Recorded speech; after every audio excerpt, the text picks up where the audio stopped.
Charboneau and David Lynn Miller. Welcome to Dudes on Movies. I'm your dude Scott. I'm your dude Dave. And today we're discussing 1986's Chopping Mall, directed by Jim Wynorski and starring Kelly Maroney and Tony O'Dell. We're continuing the Summer of Sleaze, Dave. Why don't you give everyone a synopsis? Yeah, well, this is a horror film about a mall that hires a technology company to handle its security using guardian robots. And one night after closing, a group of young people who work at the mall sneak into a furniture store to party there. And when the mall is struck by lightning, it shorts out the robots' programming, causing them to become homicidal.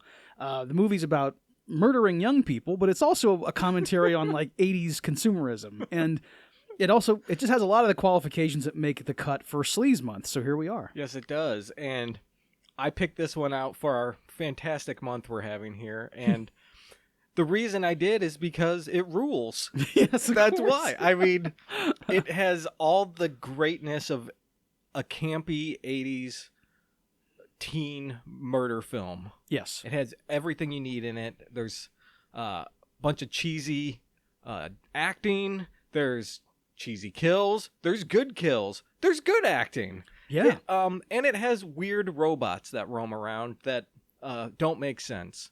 In the mid 80s, this is what the future held. And I love that never came true. I know, yeah. Yeah, that's right. This is a bit of futurism. So, I mean, there's no big reason why. It just is awesome. And it fits sure. right in with our sleazy schedule. So, Right.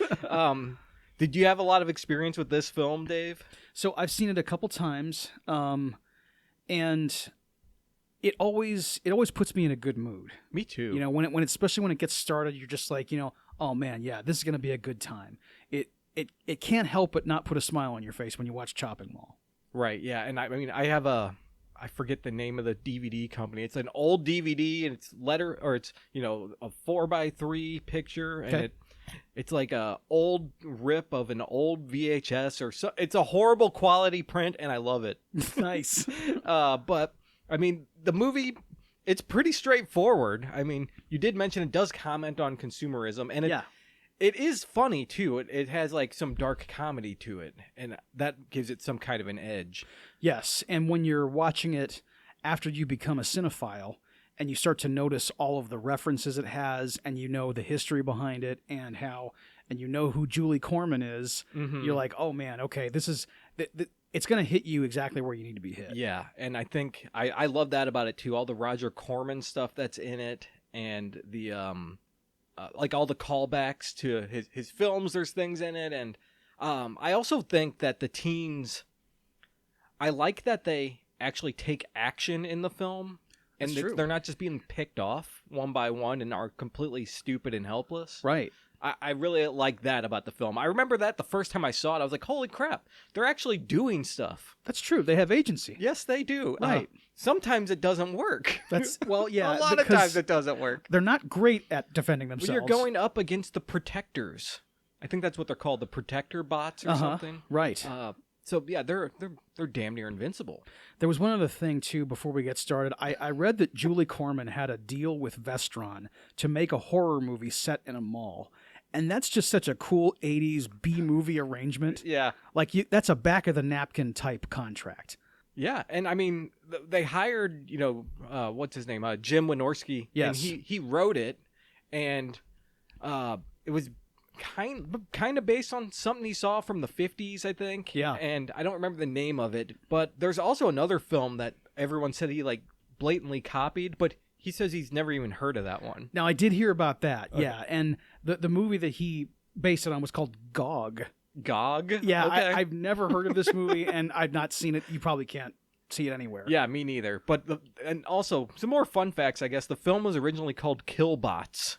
And at a test screening, it did horrible, and they decided to cut 15 minutes of the film and rename it Chopping Mall, which Killbots is a more, like, appropriate title, but Chopping Mall is just so much better as a title for a movie. Yes, and the poster and the name are great for horror movies, even if it's not exactly accurate for what this movie is. Doesn't tell you what you're getting into. Just Really? that there's a mall and some chopping. There's not even any chops in the film. There is not one chop in this film. that sucks, man. Right. And yeah, like you see a shopping bag full of body parts on the poster. You're like, okay, you're what like, are we yeah, in I'm for? ready. Right. Yeah, chopping mall. All right. But no, you get like a sci-fi horror comedy. Yeah, there's lasers. There's lasers. There's electricity flying around. Yeah. It's like forced lightning effects. Right. There's Dick Miller, which we'll get to. Of course, man. Well, do you just want to get into this movie? Yeah, let's do it, dude.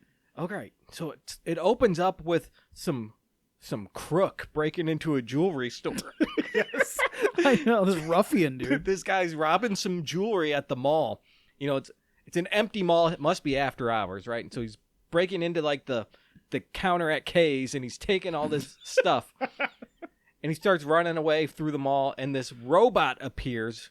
And this robot is like a giant, like a overweight Johnny Five. Yeah. With like the treads, but then like this, I don't know, the head looks like some weird helmet, like a snake head almost, with like a red I guess it's a visor where it looks out of, but also shoots lasers. And so this thing rolls up to him and says, "Stop right there, surrender your weapon."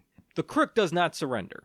Of course not. He fires his gun at the robot, but it is ineffective. So he runs away in fear. And then the robot comes up behind him and shoots a taser out of its chest, like this dart on a string, and it electrocutes the guy and he falls down. He has subdued the criminal. And then the bot looks at the camera and says, like, "Have a nice day." And then on the screen says, "The end, a Securitronics production." So what we just witnessed was a promotional video for these robots. Because we now cut to a presentation that's being given at the mall, and some lady is telling everyone here all about this new state-of-the-art security system they've installed. Yeah, and the spokesman, who then takes over the presentation, starts to try to sell all the vendors in the mall on this idea, because they're all concerned about security, and he's telling them, "Hey, you don't have to worry about it anymore. We have these robots who will like take out anybody," and like they're asked, like, "Okay, well, are they going to kill everybody they see?" He's like, "Nope. He was just incapacitated. He's alive." Right. They do not kill. They can't kill. And like you mentioned that the guy in the video too, like the crook. The crook, right? he reminded me actually of in the opening of Unsolved Mysteries, like way back in the first couple seasons. They have all this footage of guys who look just like that, stealing stuff and causing trouble. Yep. It just looks exactly like. They always have fingerless gloves and a leather jacket, and they look like a dirtbag. They're just extras playing a criminal somewhere. Pretty much. Yeah, that's it. Right. Yep. And then, so this presentation's happening. People in the crowd are asking all these questions, like you said.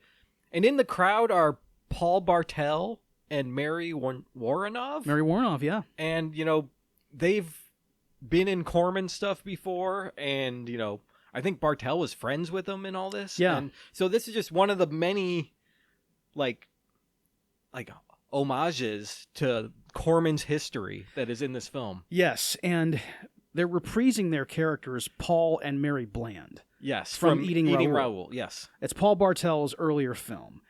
And they're just here to question the purpose of the experiment and make snide remarks, but they are legitimately playing the characters they played in that other movie. Mm-hmm. And so, yeah, this is a shared universe with Eating Raoul.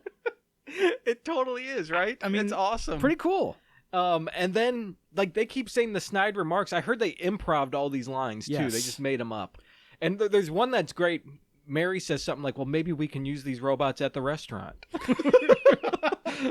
I love that line, dude. And I love Mary Woronov, too. I mean, she's just, like, had this great career in horror, and she's a really good actress, too. Yeah, she's great. And unfortunately, this is all we get of them is just, like, a quick cameo at the beginning. And then, someone else in the crowd is like, "Hey, like," they keep pressing the issue, like, how are they going to know we're not one of these criminals? And so the guy says, "Watch this," and he turns it on and he like holds up his security badge in front of the red visor, and the thing is like, "Okay, you're good." It's some weird robot talk, right? Like I think at first it's like, "Can I see your identification?" And then he says something when it's okay. Every time they're trying to do something where you're trying to convince people that like this kind of police robot is a good idea. The demonstration always involves something like this. Yeah, fortunately, no one gets blown out of a skyscraper. Yeah, it's not like RoboCop. Yeah, right. but it's close. I mean, yeah, like OCP's failures are as bad as what's in this movie. Yes. And so that guy's like, see, you all have security badges. You're going to be fine. I guarantee you nothing can go wrong. And then the title comes up and this computery synthesizer score kicks in. And Chopping Mall, yeah. And then we get a montage of mall activity. Dude. Man, yeah, I just... Look, technically malls are evil monuments of capitalism. Yes. But for most young people, they represent something else, which is a place to be cool with your friends. Yeah. And most of the time, you didn't have to spend any money because you were just too young to have any, or what money you did have went to snacks or arcades or going to the movies, you know. Defensible expenses that I approve of. Yes.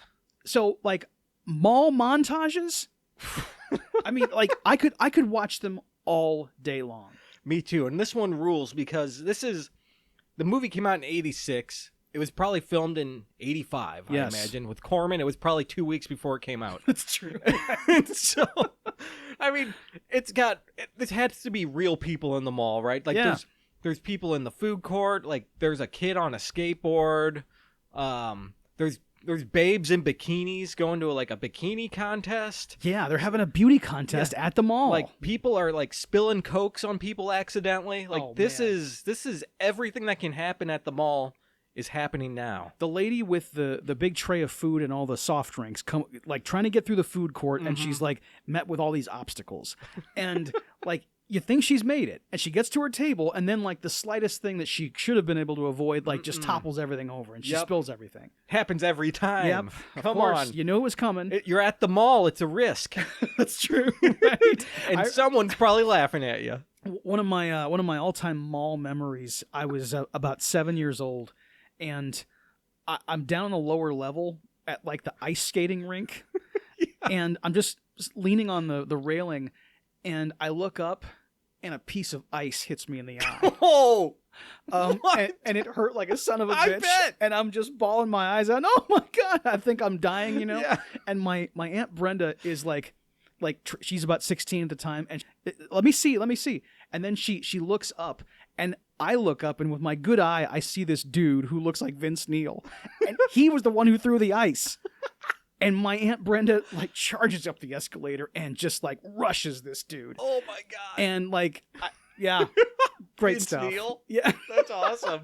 right. Man, mall memories. Uh-huh. We used to sneak behind the stores when we weren't supposed to, and we actually would climb on the roof and play around up there. Oh, nice. Yeah, we got away with it. We actually filmed a short film up there called, a sequence for a film we made called Immortal Combat. And I fought my brother to the death. This is massive. Yes, I hope that I footage have a exists print somewhere. Oh yes. my God. Yeah, we'll Wow. have to screen it. Yes. But yeah, mall memories. We've got millions of them. But, Absolutely, we man. got killer robots to talk about, right? We do. So, And this Sherman Oaks Galleria that the mall takes place, that the film was shot in, it's had quite a film career. It was featured in Fast Times at Ridgemont High and Commando, Terminator 2, and Inner Space. And so half the time you watched a movie back then, took place at this mall in the Valley. And it just defines what a mall should look like, too. yeah, I mean, this looks like a mall. This is the mall you remember. And maybe it is partly from the films. You're like, oh, yeah, I've seen that one. Yes. But every mall I remember has these elements in it because it was a real mall. Yeah. And all malls looked very similar. And that's what I like about this movie, is that it's not a set. They went to a mall and filmed there. Yeah, and I heard they had to film at night because they couldn't afford to close the mall during the day. Yeah. The production didn't have the money to pay for that to happen. So we're filming at night. Hey, you're making a horror movie. Of course, That's film right. at night Film anyway. at night. You Yes. know? The movie takes place at night, too. If you would have filmed during the day, Roger Corman would have killed you. Roger You know how much that cost? Yeah, exactly. Oh, man. And so now we get to meet our two heroines here. We get to meet Allison, played by Kelly Maroney, and Susie, played by the great Barbara Crampton. That's right. They are working at some pizza joint in the mall and hate their jobs, but they love to party. And, this pizza joint they work at is also, it's got like blue plate specials too, because there's like lima beans and mashed potatoes being served. It's a disgusting place. It looks horrible, and they both feel like they hate being there. Yeah. And it's also cool because the place is festooned with Roger Corman movie posters. That's true. Which rules. But it turns out there's going to be a party tonight. Susie has invited Allison to go to this party after hours at the furniture store because, like, Greg or someone, it's Ferdy, somebody's going to leave the store open so they can hang out and, do what teens do when they party. Yes, and this is quite a party idea. It's weird. They don't plan an orgy exactly. They want to sneak into a furniture store and then split off into couples into separate beds in the showroom, but still have sex where they can all see each other. Yes, it's like a tertiary orgy. Yeah, it's an orgy in law. Yeah, twice removed.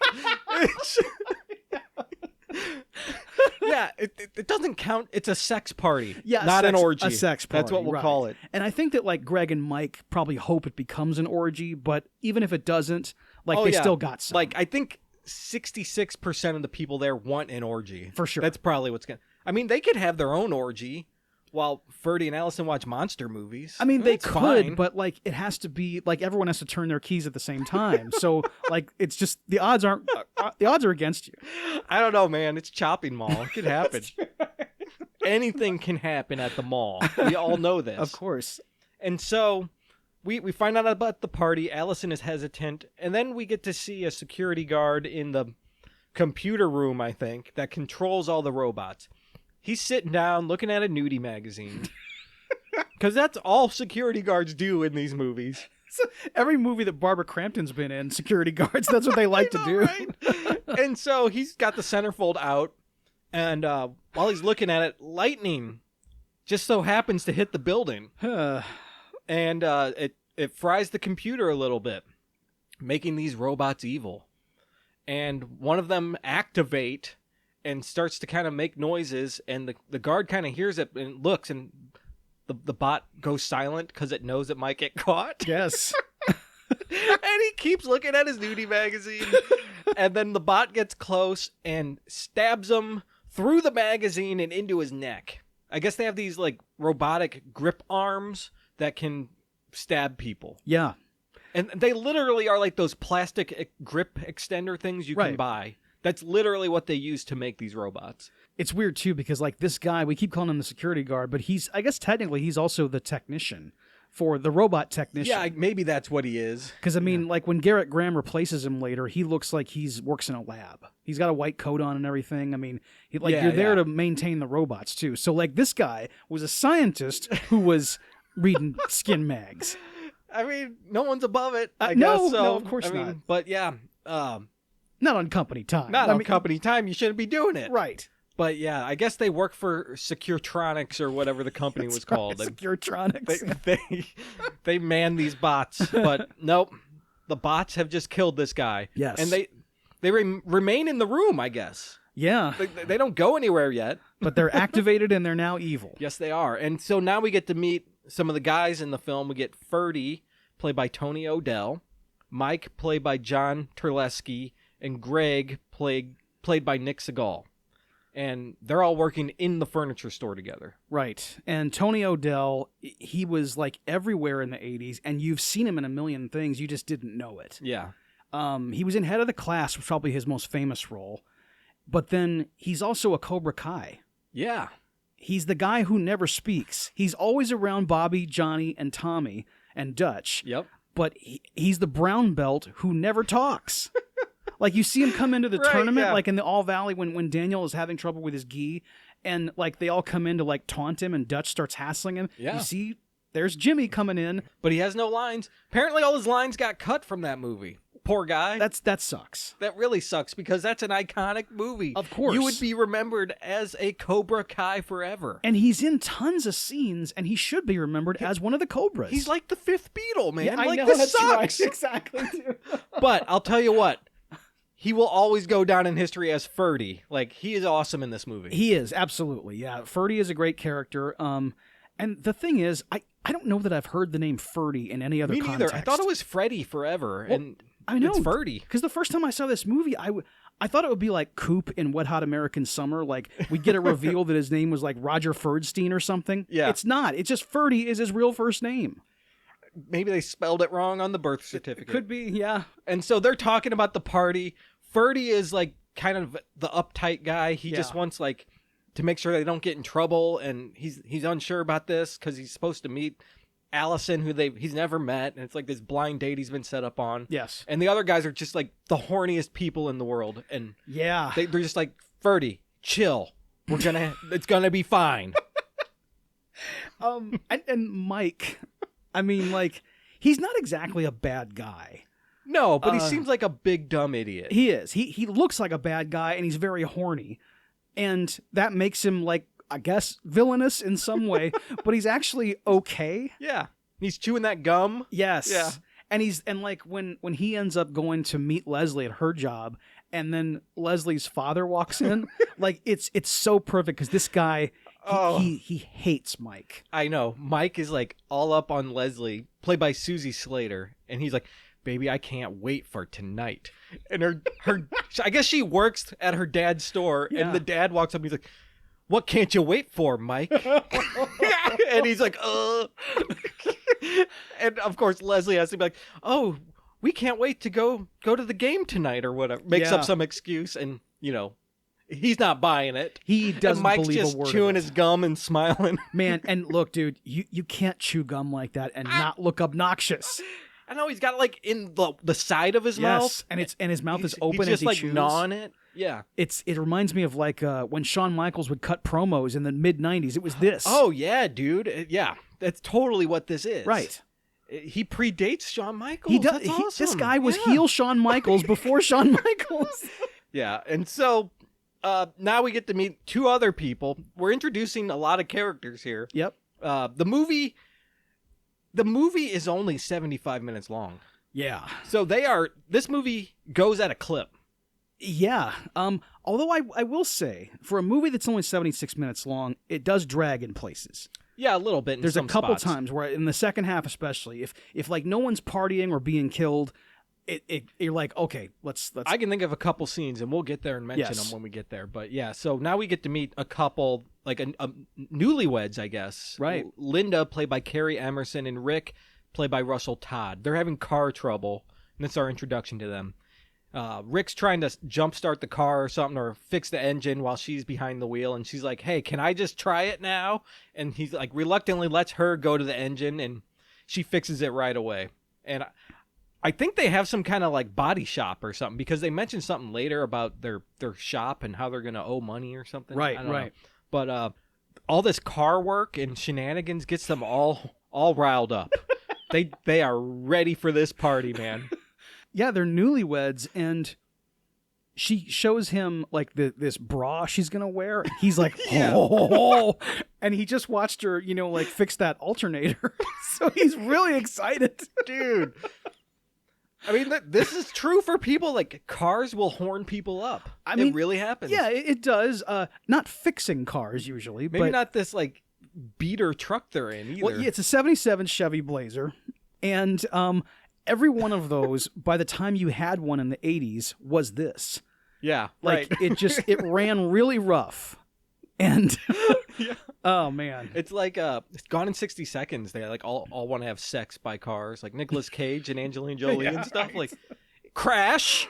Oh my! There gosh. you go. There's the ultimate horny car movie. Yes, David Cronenberg's Crash. Everyone, that is instructive on how to be horny around cars, and a lot of inappropriate stuff. Yes, more inappropriate than cars. Car accidents, to be specific. Yes. Okay. Powerful film. So we cut back to that computer control room, and the other guy walks in. Garrett Graham. Yes. Yes. And he sits down and he's like, "Where the hell did you go?" I don't even know the other guy's name. Yeah. Like, where'd you go? He's gone. Well, whatever. I guess I'll sit down and start doing computer stuff. Yes, that's pretty much what it does. The bot like tries to sneak up behind him, and it does the same thing where he like pretends he's not activated. And then there's like a phone call, so he stops moving, and then he sits back down, and then I I forget how he kills him. He like shoots him in the neck, I think. Yeah, it's from behind. Yeah, like he shoots him through the neck with like some grappling dart thing. Yeah. And then pulls him backwards out of the chair. It's a pretty good death. Yeah. It's not I like it, but I don't think it's executed very well. No, it's not. Right. Like the effect could be better, and the like camera coverage could be better, make it look better. Yes. But I do like the kill in concept. And at this time, not everyone had the formula for fake blood.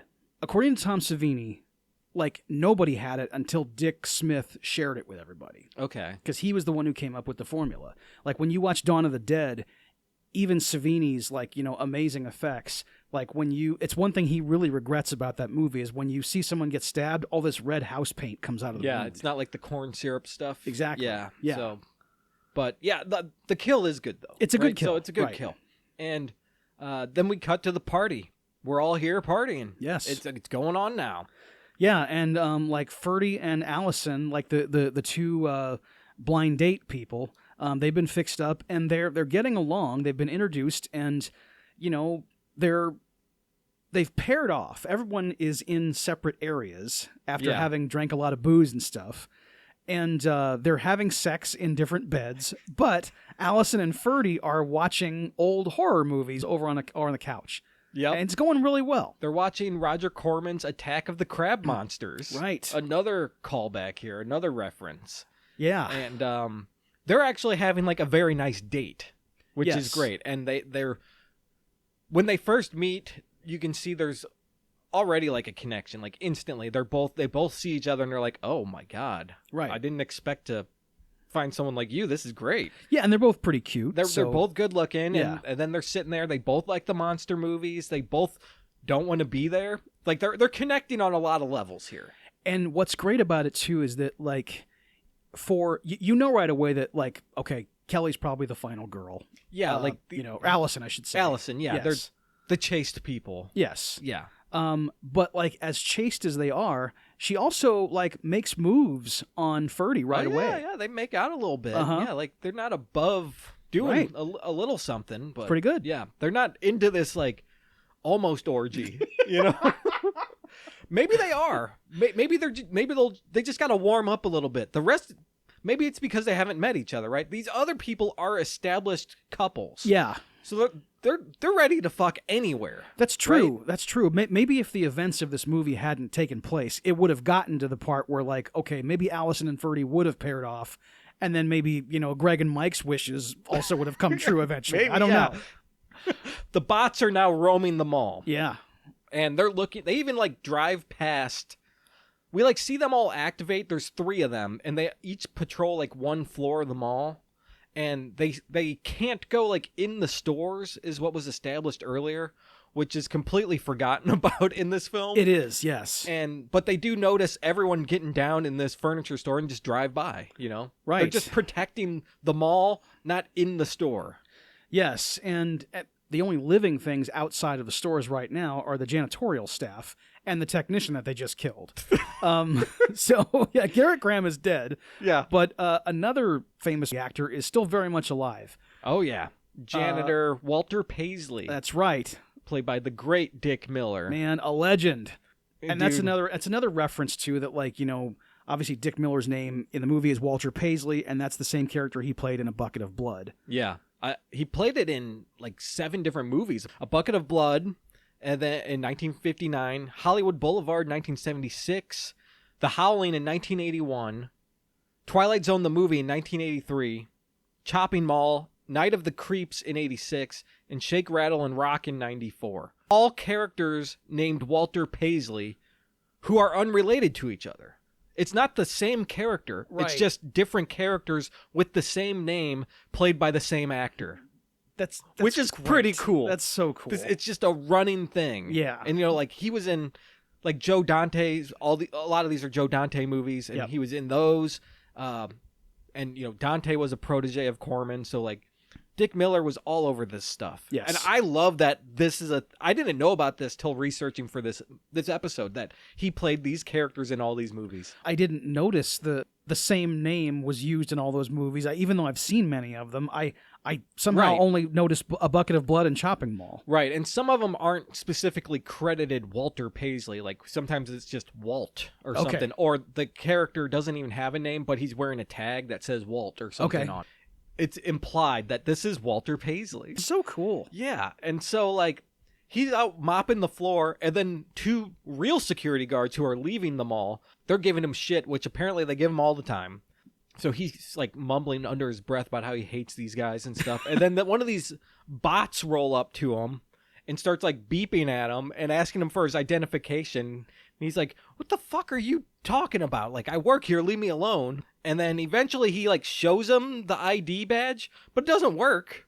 I mean, I guess because they're evil from Lightning Strike now, it doesn't matter. Well, yeah, because, like, it's shorted out whatever, like, robotics processing that they had. Yeah. So, like, yeah, it doesn't matter if he shows it to him or not. But what I don't understand about this, when he, like, won't present the ID at first. I know. I know it's not going to work, but the first thing you're trained is to, like, show the ID. Dave, what if at work we were told to show our ID to the new security AI system, and we said, no, fuck you, and then it killed us? That would be awesome.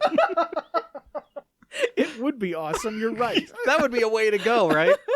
But no, he's like, no, I'm not. He shows it, and then he wants this bot to fuck off, right? Right. But it ends up shooting one of those, like, the taser thing from the beginning at him, and it misses, and it's like, just like laying on the ground in the spilled mop bucket. I think he says, like, what the hell was that? Yes. And he, like, gets really pissy with the robot, and then it turns on the juice and fries him. Yes, when he says, what the hell was that, it's like what every audience member must have yelled the first time they saw it. Because, like, you see that very sad little prong on a string come out and, like, just land in the and you're like, what was that? It's like when you're playing with your G.I. Joes or something, and you're shooting one of the missiles out of the Jeep, and it just kind of goes and, like, plops down on the ground right in front of you instead of, like, flying straight into Cobra Commander. Uh-huh.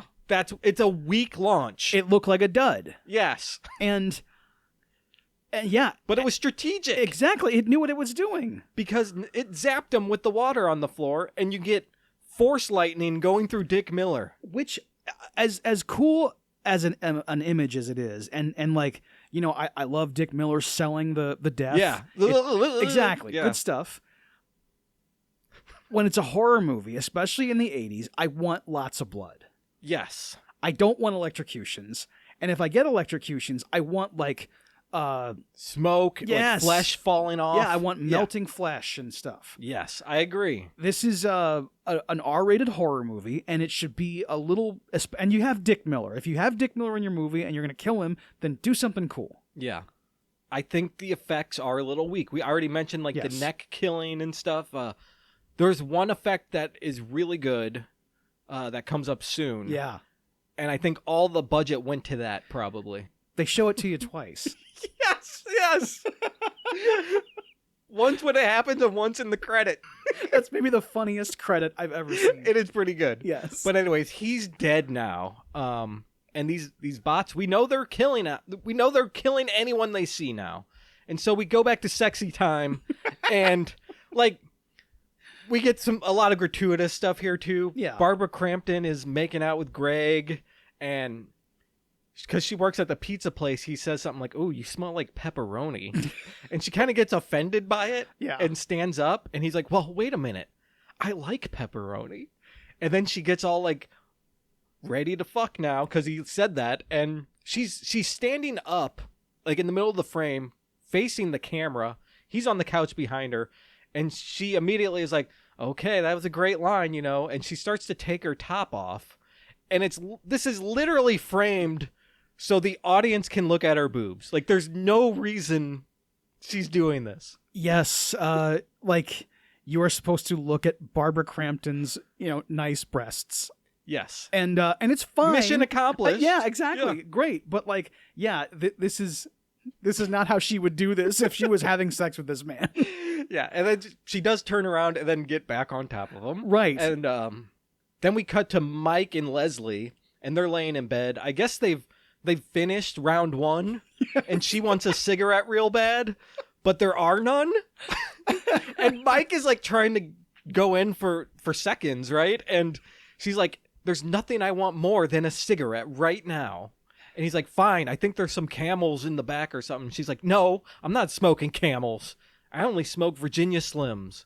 Or whatever she says. She says some different variation. Virgin something. And it's like, you paid, I mean, I don't know if you didn't pay to have Camel in the movie, but like just say Virginia Slim. Yeah, because it's virgin something, yeah, right? It's dumb. Yeah, and so he's like, fine, I'll go get you some cigarettes. And he does not want to go, and he's very reluctant, and he's letting her know this. Yeah. And I guess this is kind of how their relationship goes. They're probably used to this. And she says, oh, Mike, hurry back, and then flashes her tits at him. I mean, to the camera. She flashes them to us. It's as gratuitous as the Barbara Crampton and thing. it's like one after another. I know, and because he's like kind of like a little bit annoyed that he has to go get cigarettes, and then she's like, Mike, and then he turns around, what? And then she shows him the and he's like, whoa, oh, wow, you know, right. Yeah. Uh-huh. And so he puts on his pants, and he goes to get cigarettes, and like jeans and no shirt. Man, it's a great look. I love it, especially like the 80s jeans. Dude, of course, yeah. The Sergio Valente. Oh, yeah. Tight as hell. I mean, like, I saw a lot, like, this look in pro wrestling quite a bit. I keep bringing up wrestling because I always do. Yeah. But, like, there'd be, like, a face being ganged up on by a bunch of heels.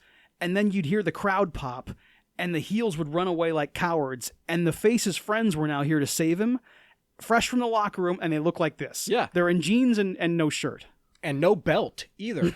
The jeans are just fitting. That's true. Yeah. I love it. Because you're just poured into these things. There's nothing holding it up. Just it's all naturally held there. Yep.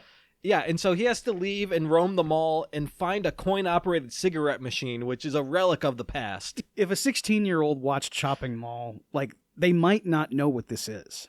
No. And it's not like a modern vending machine. No. It's where you pull the little plunger out and the pack of cigarettes fall down. It's ancient technology. Yes. It was old in the 80s. It should never have existed, probably, because like many minors got their smoking habit started because they would go to a cigarette machine. Yes. I think you've talked about how you've done that many times. Of course. Yeah. It was the best way around the the not having to show your ID. Exactly. I don't know how that was legal for them to have these machines. I know. Somebody's palm was getting greased like every day. Big time. And so he finds the machine, he starts getting a pack out, and then this robot sneaks up on him and asks for his ID badge. And he ends up showing it to him, and then he's like pissed off too, kind of like Dick Miller, like, get the hell out of here. And he shows him the badge, but then the bot just attacks him anyway. Yes, and I don't know if the bot attacked him because it's been like it's got its evil programming now, or because he just didn't like Mike. He did taunt him. He said, what did he say? He said, Klaatu Barada Nikto. Yeah. Is that the day the Earth stood still? That's right. Okay. Uh-huh. Yeah. Yeah. And so, he didn't like his attitude, so he shoots him with a sleep dart. Right. I don't appreciate that reference, sir. And then, he hits him in the neck with his dart or whatever, and he goes down on the ground, passing out. And while he's laying there, one of these like plastic grip claws comes and chokes him. It looks pretty bad. It does. Like eventually we see a good like coda to Mike's death. Yeah. But in this moment, you're just like, that's it? I know. Come on, man. This is Summer of Sleaze. I know. Come on, man. And like, I feel like some of the stuff that they cut out of the movie must have been maybe more kill stuff. Right. I don't know. And I mean, like, there's 15 minutes of lost footage. At 76 minutes, this movie is barely feature length. So I know. There could have been way more. And it's got blood. It's got some stuff in it. It's just that, like, there could have been so much more. I mean, imagine what they did cut out to make it as good as it is. That's true. Like, right. Man, it was probably crap that just weighed the film down. True. It had to be. Yeah. But yeah, now Leslie, she's lonely in bed, doesn't have her smokes. She's got to go find Mike. So she puts on her sexiest outfit, starts roaming the mall. Is she wearing his shirt? Yes, But and she's got it tied off at the waist. Yeah. It's a great look for, it's a great look. Right. She's just in her underwear and a tied button-up shirt around the waist. Yeah. It looks good, right? And so she's walking around. Of course, the camera gets a real nice close-up of her ass in this underwear. And it lingers there for It lingers, 10 man. seconds. It's Summer of Sleaze, like you said. And she finds Mike lying in the shadows next to the cigarette machine. Like he's been propped up next to this thing by the robot. Right. And she's like, Mike, I'm not in the mood for games. And then like she starts like messing with his body. She doesn't know he's dead. And then she sees like the neck, the throat has been slit and there's blood coming out of it. And then she lets out a big scream and one of the robots comes crashing through this back door. And the music kicks in, the computery synthesizer, and it starts chasing her throughout the mall. Yes.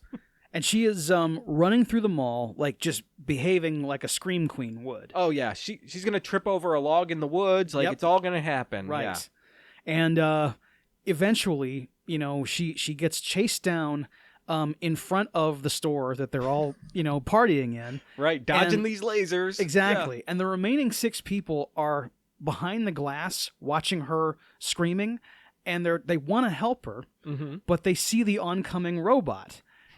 And unfortunately for Leslie, whatever plan they had to save her, they couldn't get there in time because the killbot shoots her in the head, and you get a close-up of this, like Leslie's head exploding like scanners. Dude, it's awesome. It's great. This, like, fake wax head just separates into a million pieces.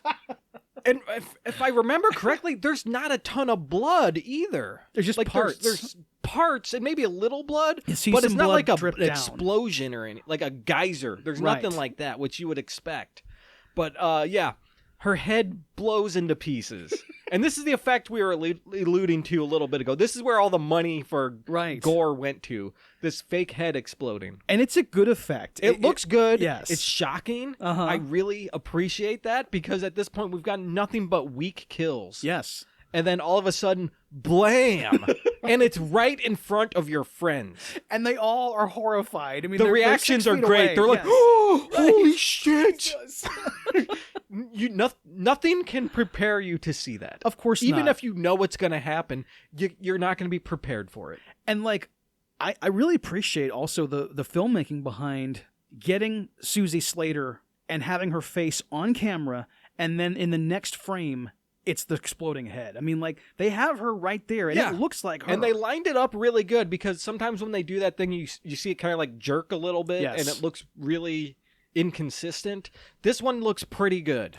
Like you can tell Yeah. it's obviously a fake prop that Sure. blew up. I mean, you know it is, Yes. but like and the only way you would be able to like really tell is if you went frame by frame Yeah. and saw that, if because you paused it. right. I need to do that. I'm curious. I want to go look at that. the I've done fake that head. with like almost every like head explosion or just person exploding in cinema history that I've had like access to it. I'm just like, I want to see that dummy. That's awesome. Yes. I've never done that. Now that's going to be like my new pastime. It is, Like dude. I'm just going to look at explosions in slow mo. You won't be able to stop. And so they all run to the back room of this furniture store. They're like, we got to get out of here. And the bots just like, I think there's like 2 of them after them now. They break through the glass doors. They're in the furniture store coming after them. And they're in the back room all screaming and panicking.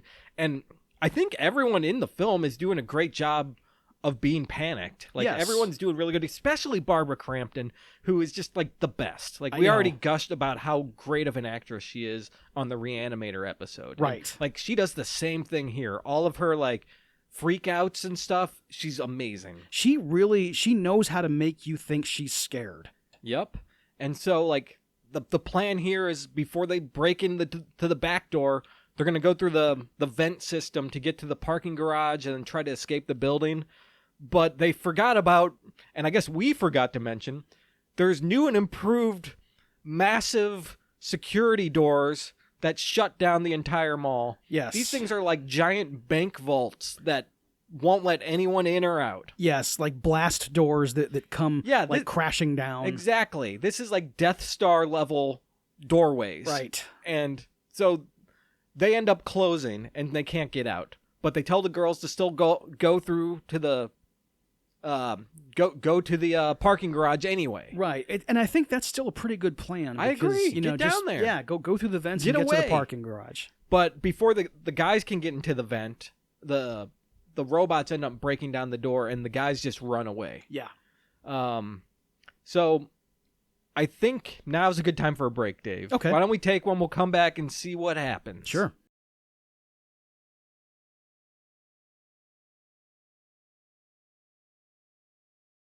All right, we're back from the break. We just left the girls in the vent. They're going to the parking garage, and the guys had to run away from the bots.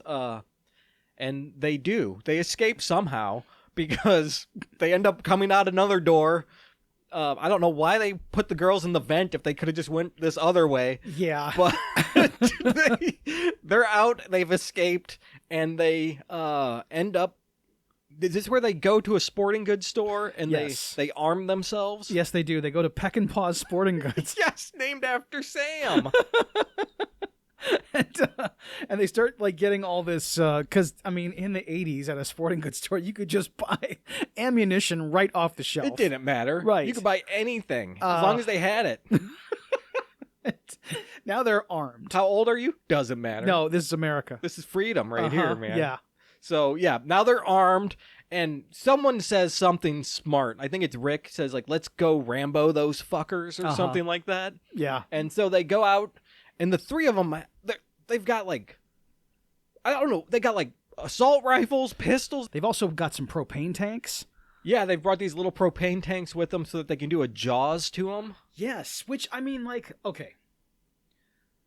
That is one bit of business. I used to fill propane tanks for a living. That was one of my jobs. Sounds great. Yeah, good stuff.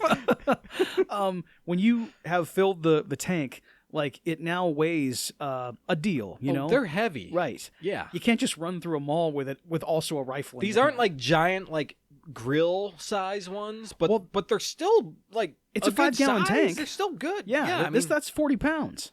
Yeah, I mean, these guys are fit, I guess. So. I mean, they are, but like, it's just that like you can't sprint. I know, I gotcha. One. Yeah, I know. And you can't fling it as far as they do either. That's the other part. Maybe Ferdy has superhuman strength we don't know about. Right? Like, and Rick is built pretty well. That's true. Yeah, but he's got to man all the guns. Yeah, like, he looks like Rambo in this, and he looks like an action hero. This guy's very good looking. He does, and so they're running around the mall. They're on the offensive now. Yeah, they're like, we're going after these guys.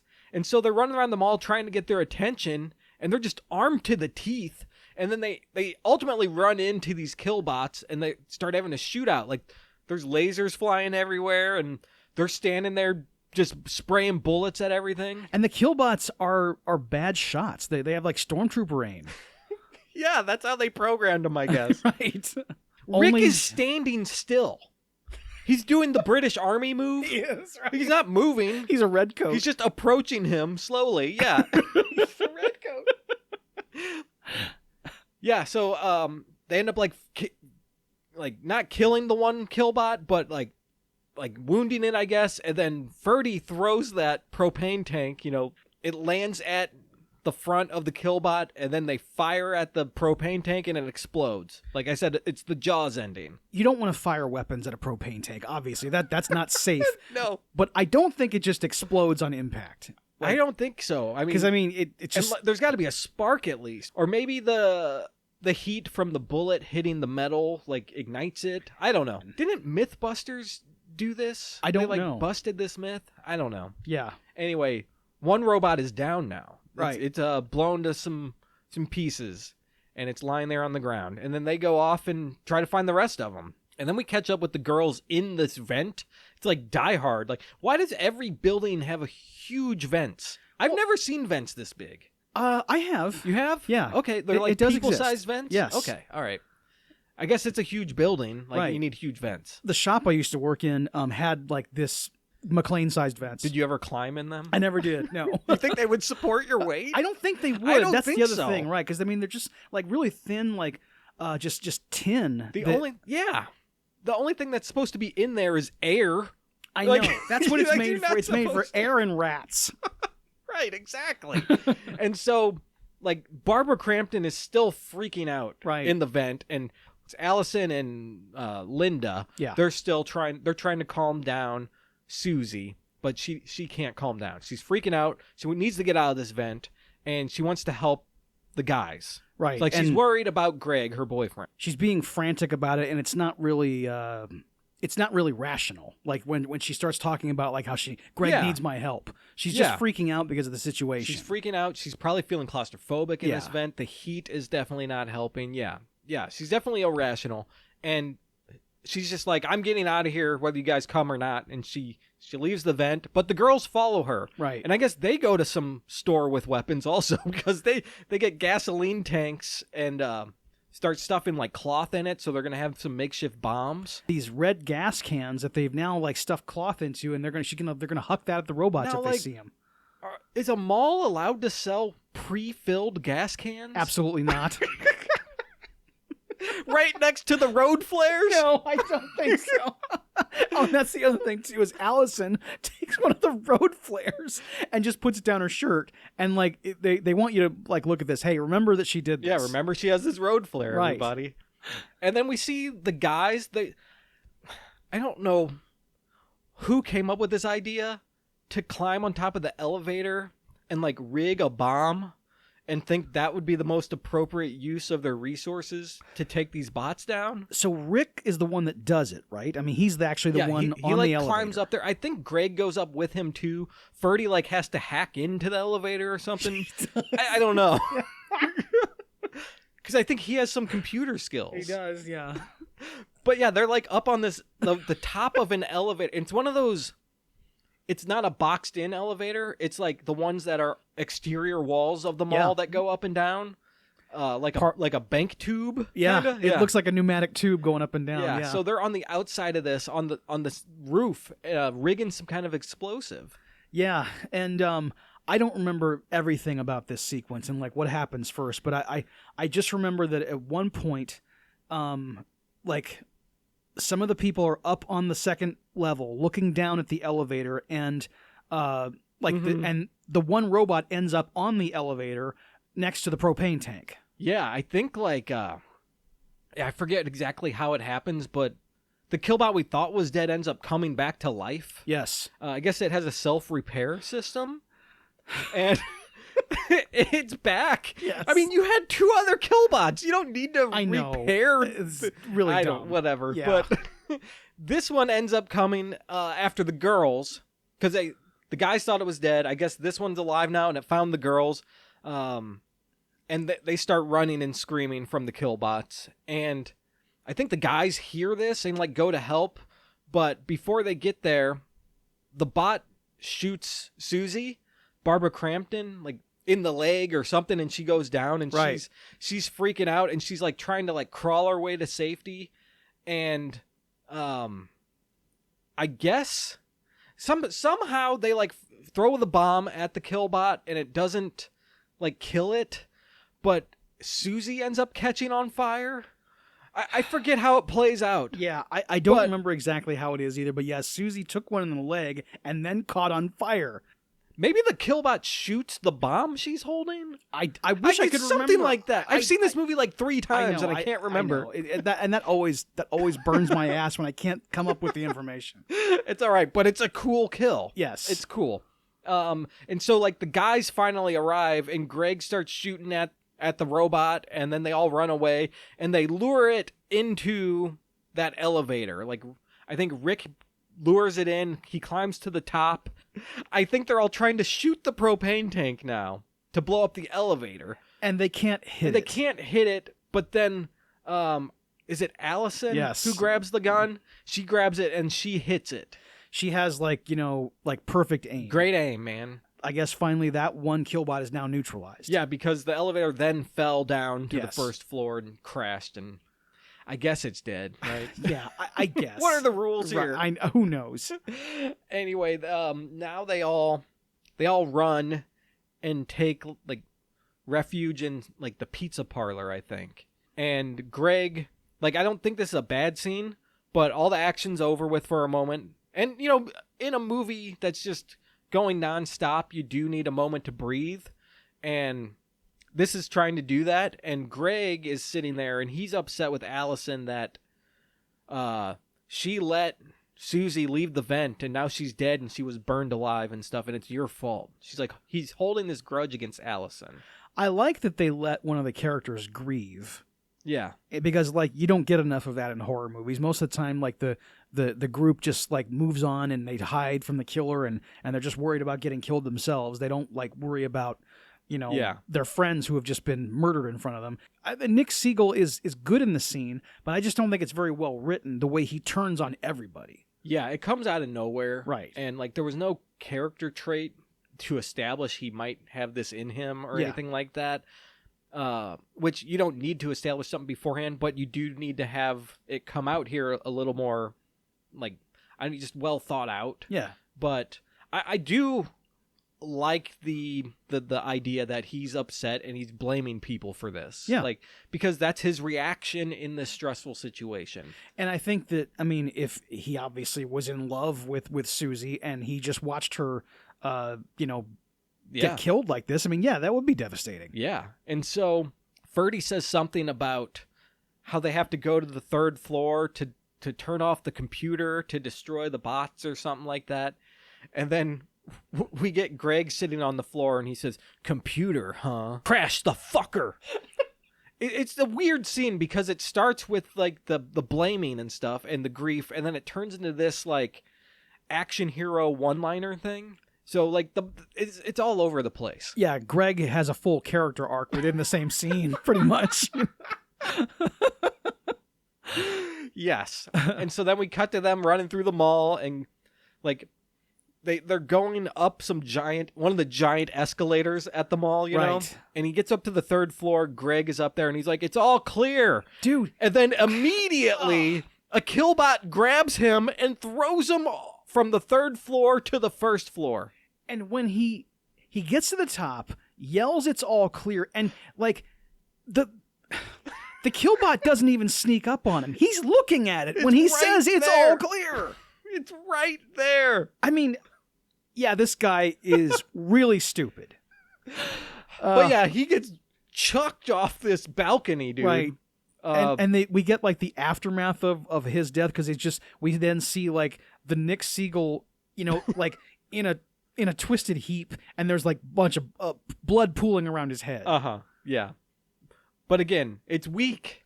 We don't get any, like, broken bones or anything. Like, there's, like, nothing. Think of what happened to, like, Ray Winstone in Bruges. I'm trying not to. That was brutal.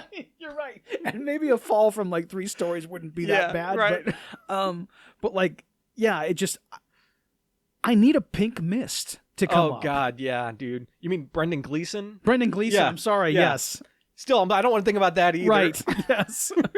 Lots of gruesomeness in that. But yeah, dude, you need some kind of blood explosion. That could be pretty cheap, right? Absolutely. Yes. Just get, like, an air gun. Psh, and I mean, you don't even have to show the body hit, just, like, behind the foliage there at the mall, like a big spray. You can show that. Yeah. Right. Totally, man. But yeah, Greg, dude, these last 2 minutes have been a lot for Greg, haven't they? Like, this scene before this, and then his downfall immediately. He's been through a lot. Yes, he has. And so, like, that happens, and they all run away again, and they sneak into, like, another store that has, like, one of those barricade doors that fold down like a garage door. Yes. And they sneak in there. Allison gets shot in the butt or something, or the shoulder. I can't remember. It's on that. Maybe Barbara Crampton got shot in the butt. She did. It was like right below the butt cheek. Okay, so yeah. Allison got shot, and it was on the arm because she spends the rest of the movie with, like, a gauze around her. Oh yeah, and there's a little red dot. And this thing with the door where they go over, and it's not one of the blast doors. It's the normal door that comes down. Yeah, a normal mall security door. Yeah. But, like, you can tell this door isn't real because when the guys are lifting it up, they don't have a good grip at all. And even though the actors, like, try to make it look like they're trying hard, you can tell this thing is weightless papier-mâché spray painted. And they're like, and it's just like there's just maybe 1 inch of their finger is actually underneath the thing. Yeah. And you can and this thing is moving like cardboard would. And these guys have to fake like it's really a lot of labor to get. Oh man, I didn't even notice how fake the door looked. Oh man, it's bad. Maybe my DVD is just that bad quality. Like it's pretty bad. It's like it opens up with something that says like lightning video or something like that. Oh wow, okay. Yeah. So it's pretty cheap and old. So Right. but it rules. Nice. And so they do get into this door and close this heavy door, right, Dave? Right, yes. Very heavy. Yes. And the bots start to laser through it like they're cutting through sheet metal, right? But while they're doing the lasering, we get to see like the people who are left. We got 4 people left still, I think, and it's Rick and Linda. Yep. Who are the mechanic couple, and then it's Ferdy and Allison, right. our heroes. And so they're sitting there in the store, and this is where we get like the slowest scene in the movie that it feels like it goes on forever. It's like trying to be Dawn of the Dead. I know, right? Like it changes tone because now it's like, wow, we're stuck in this mall, and it plays as if there's a big time lapse that happens here. I know. Like time has passed. They've been here for hours. This is where it really starts to drag. And I mean, and that sequence in Dawn of the Dead was more understandable because like that movie had a more serious tone. Yeah. I mean, it just throughout the whole thing. And this is just like, it's all of a sudden it becomes like super gritty and dramatic. And you're like, let's get moving, guys. Right. And in a movie it's been moving and the pace has been good. Yeah. Overall, right? And now it just stops and they're trying to do something that it's not. I mean, and it's okay to try to put different things into a film to elevate it a little bit, but it doesn't really work here. They're just sitting there trying, like sleeping on each other's shoulder and stuff, like they've been here forever, you know, like waiting. Well, you're right about that time passage too. I mean, like, yeah, and how much, what are they trying to indicate here of like how much time has passed? And like, before they even get to this slow like sequence, the bots had already cut through half that door. Yes. Like in a matter of seconds. Right. So now they're trying to make us believe they've been here for hours waiting. Yeah. And what the hell is this? The scene, it like shows like Rick and Linda, she's lying in his arms and they're both kind of asleep. And then Ferdy and Allison are there. Allison cuddles up to Ferdy and he puts his arm around her. I think that's the point of the scene. Yeah. To show that their relationship has deepened. But then it immediately goes back to the laser. The bots got through the door. The scene feels like it's 10 minutes long and it's literally probably like 60 seconds long. Even if we hadn't noticed, or if no one had noticed, like how fake that prop security door was. The idea that it would take the bots hours of lasering it to get, I mean, like that's not a mall security door. Yeah, that's industrial grade. Yeah. That's a Securitronics door. I guess that's true. This company sells them. It's high quality shit. Yeah, definitely. Right. And so they hear the bots. The bots don't even get through. They hear the bots are almost through, and they come up with an idea. Yeah. Let's make some distractions. That's right. And so the bots finally get through the doors, and they've set up all these mannequins in front of the door to distract them. Like, yes. From real people? Yes, because like they realize that like, oh, maybe they're just like looking at human shapes, and so because they have like a great moment of like, oh, let's put a bunch of mannequins there because they'll think it's us. Yeah, which I guess that's something. I mean, it's a plan. It's an idea. Yeah. But then the bots get in and the mannequins are all standing there. But all the people are also standing there. They are, yes. And they're shooting at the bots. I know, just run. Just go in the ductwork, your original plan, right, yeah. to get to the parking lot. Die hard this shit. Yes. And then the bots are like shooting at them. And they've set up a big mirror and they're like trying to angle it to deflect the lasers. And they deflect one of these lasers and it hits the kill bot. And it starts to malfunction. Like, that's a good idea. Right. And so they try to run while it's malfunctioning, but it's also firing lasers randomly throughout the mall now because it can't control itself. Yes. And as they're running, Linda gets hit with one of the lasers and goes down. Like, she's dead. And Rick is upset about that.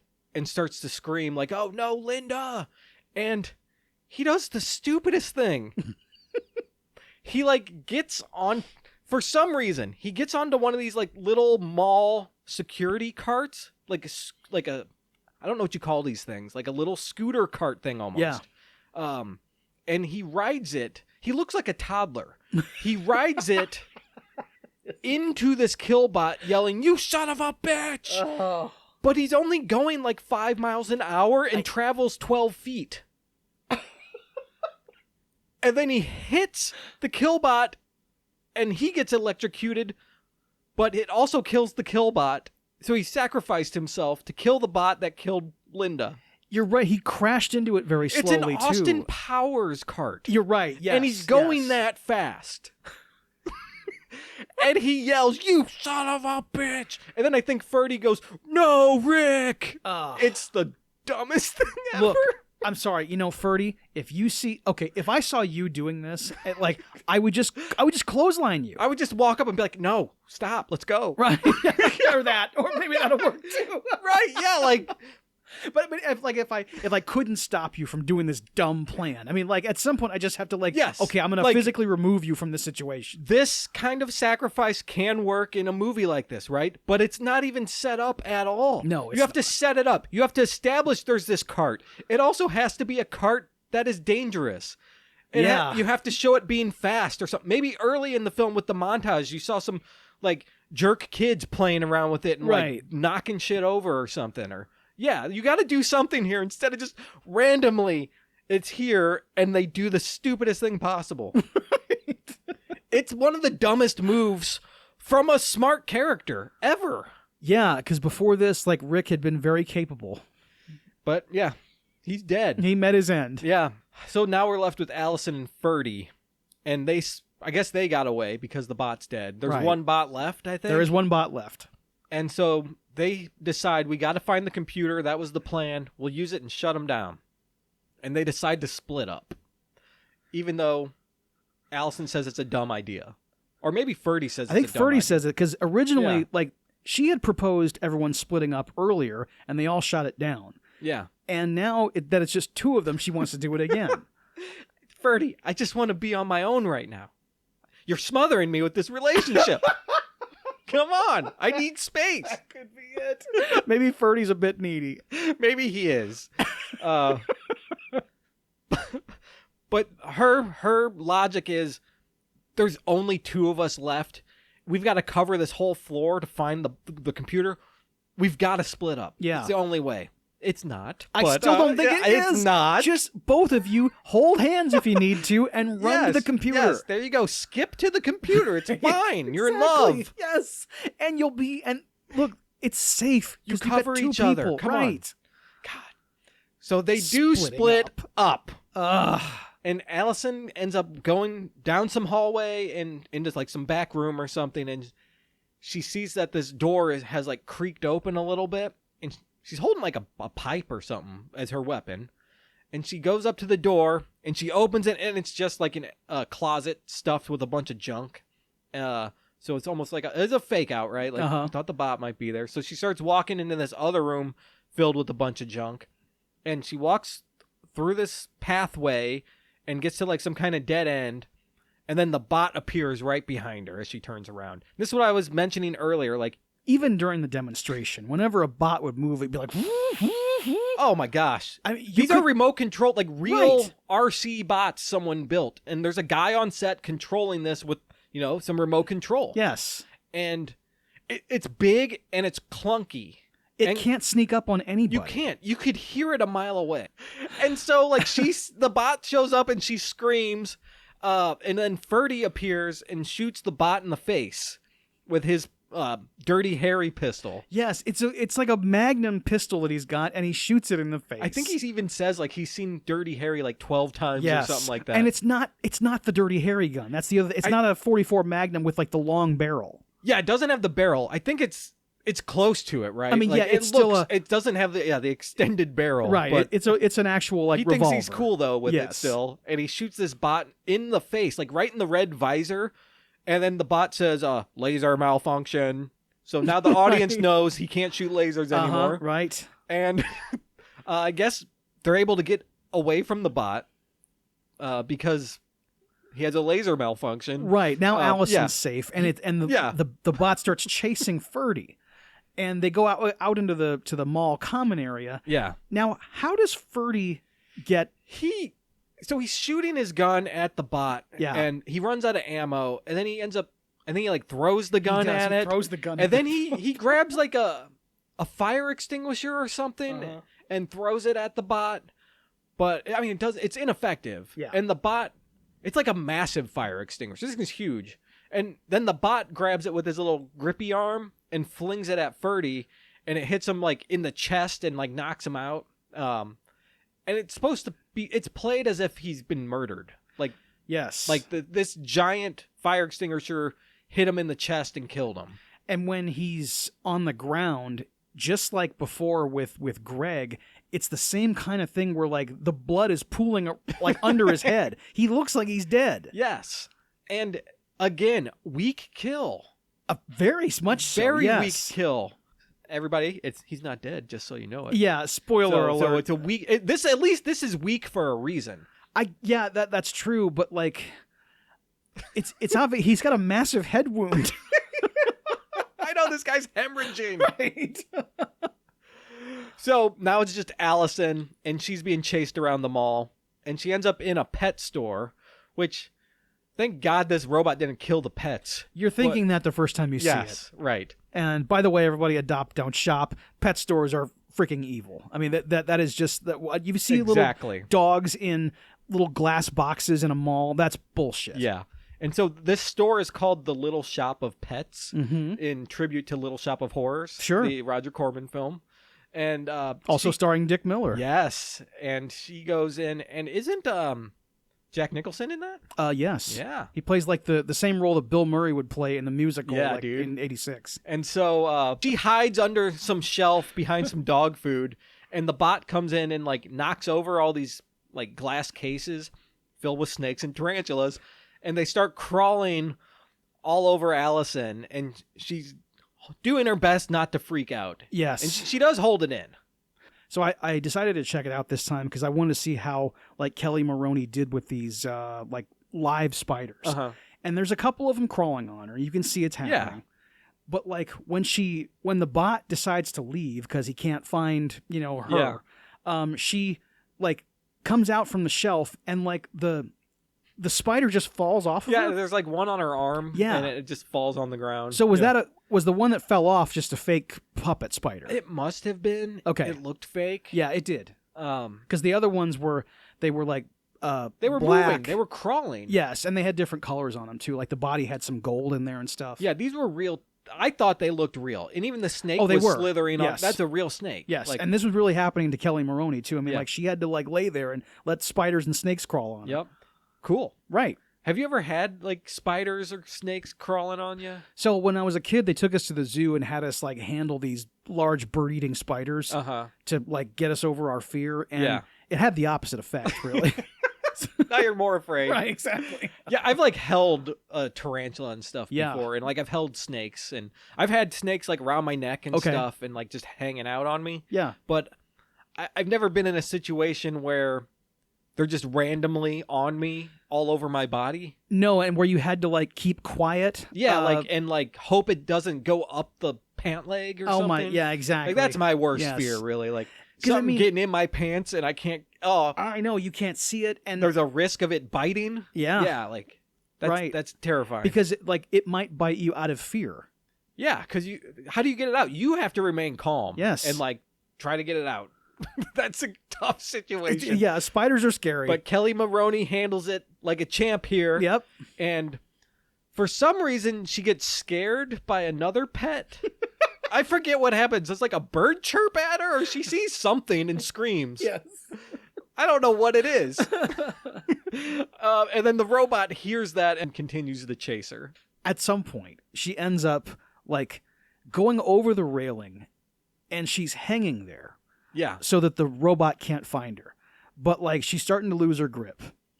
And she takes one hand off and like hangs with one arm And when she's like out of grip on that, when she like switches arms, Uh-huh. and the robot is just moving back and forth. They repeat this shot maybe 6 times. Yeah, and it's like the worst idea. Oh, it is, yes. Because There's you can't. plenty of places to hide. I know, and you can't. What keep if it this up. sees you?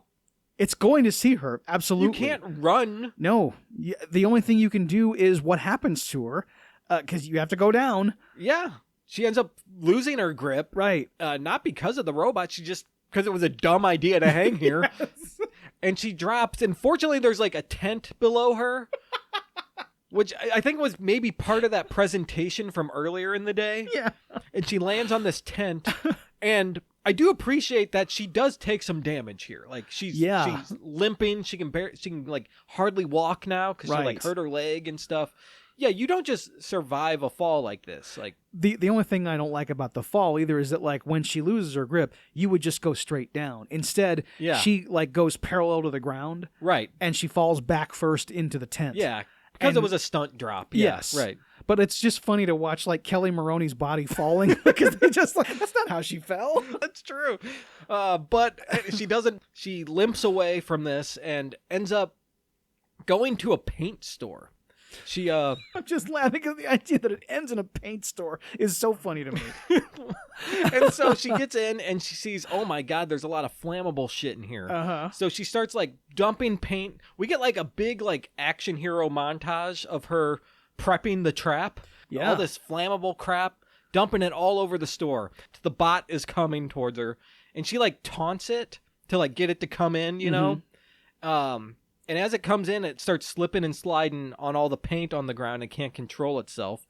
Remember that road flare from earlier, everybody? She takes it out of her shirt, lights it, and says, "Have a nice day," and then lights it on fire. Because that's what the robots say when they kill people. Right. And it's definitely what you would say if it you is were in what the I situation. would say to a robot I burned. Ridiculous. And I love the effect on the voice because when she says it, it does like this echo effect. It's like, have a nice day. Like almost robotic. I like it a lot. And then there's a huge explosion. This bot is definitely toast. Right, and the paint store explodes Oh yeah, too. the paint store is done. There's no paint left. At one point, like before, when they were in the pizza place hiding, like Linda had done a calculation, like talking about like how much they were going to be. We're going to be like in Hawk to the Mall for like $8 million. All this collateral damage. Yes. Yeah. Well, I mean, before the paint store hadn't even exploded yet. So yeah, this is going to be some. I love how she thinks they're going to owe money for this. Well, you're being attacked by robots. Okay, but dude, you know what? I know. You know how ridiculous that is? Welcome to Reaganomics. That's true, man. That's true. It was 86. Yeah, you could try to sue them all. But you know what? They had all these security precautions in place, and you were here after hours. Ferdy and Allison will be lucky to have their medical bills paid. They'd be lucky to get a free slice. That's right. Not even an employee discount. And so Allison is like, she just survived Terminator here. Like that's the vibe this has. This is the end of Terminator. Linda Hamilton is there with the crushed robot. Right. And so she starts to kind of like limp through the mall a little bit. And then you hear a voice call out from up on the balcony, "Hey, nice shot." And it's Ferdy. He's alive and well. But I don't like this. Yeah. I Ferdy should not have lived. It's just, that's so No, dumb. he had to get a Kyle Reese going. He needed to die. Yes, that's right. The protector, man. Uh-huh.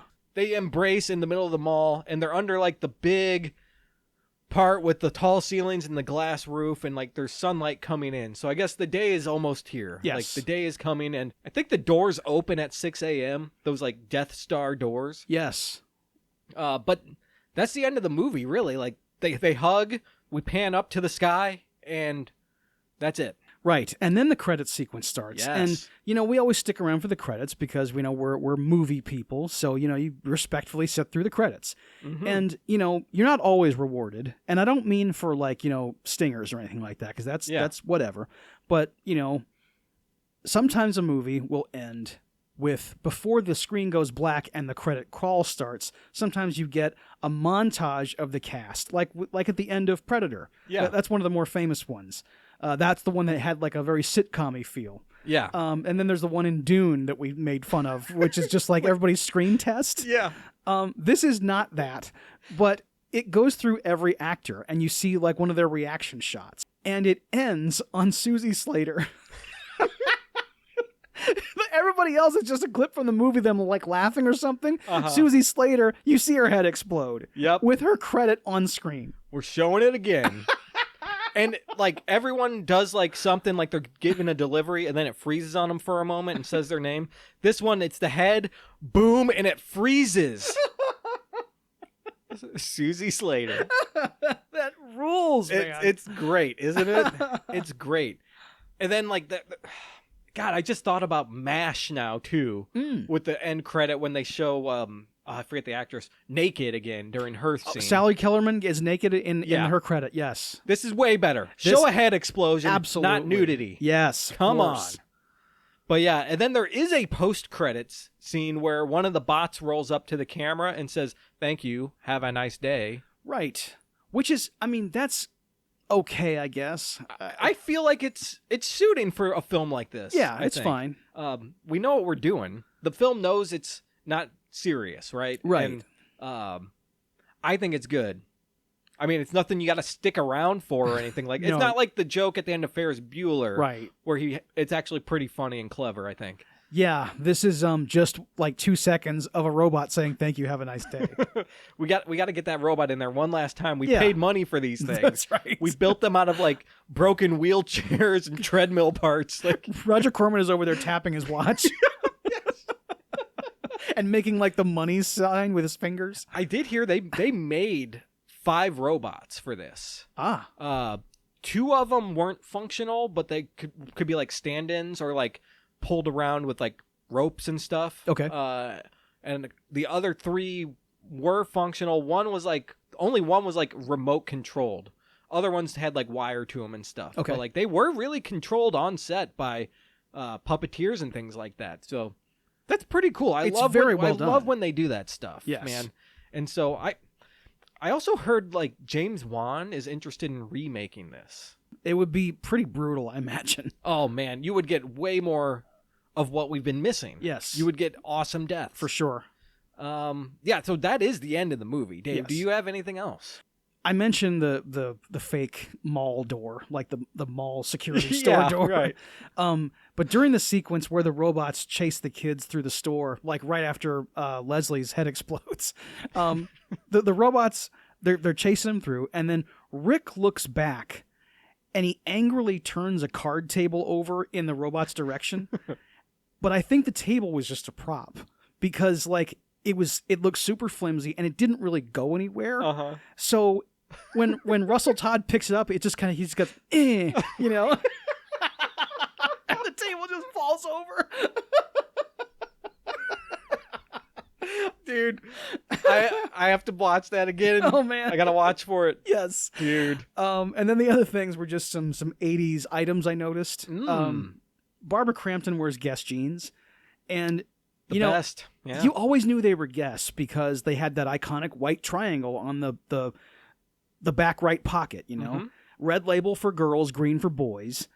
And then during the chase scenes, there was a couple stores I saw. One was Miller's Outpost, then there was the May Company, and there was a Licorice Pizza. Yeah.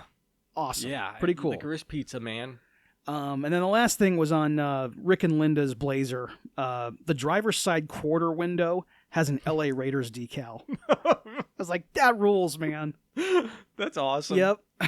All right, Dave. So would you recommend this movie? Sure, man. Chopping Mall, everybody. It's a lot of fun. Yeah, this is definitely worth a watch. This is a good time, and it knows what it is, and it does it well. Yes. All right, so that wraps things up. If you like what you heard, please subscribe to the show anywhere you get your podcasts. Rate it, review it, and most of all, share it. It gets more dudes listening to the dudes. And you can also go to dudesonmovies.com and find anything you need right there. Yes, so we're on Facebook, Blue Sky, TikTok, and Instagram. Look for Dudes on Movies, and our email address is dudesonmovies@gmail.com. That's right. And Dave, we have a question of the week. What is the question of the week? What are your favorite movies that feature a mall? That's a cool question. I love that. Hit us up and let us know your answers. And stay tuned next week when Summer of Sleaze continues with 1992's Basic Instinct, directed by Paul Verhoeven and starring Sharon Stone and Michael Douglas. So until next week, I'm your dude Scott. I'm your dude Dave. And we'll see you next time.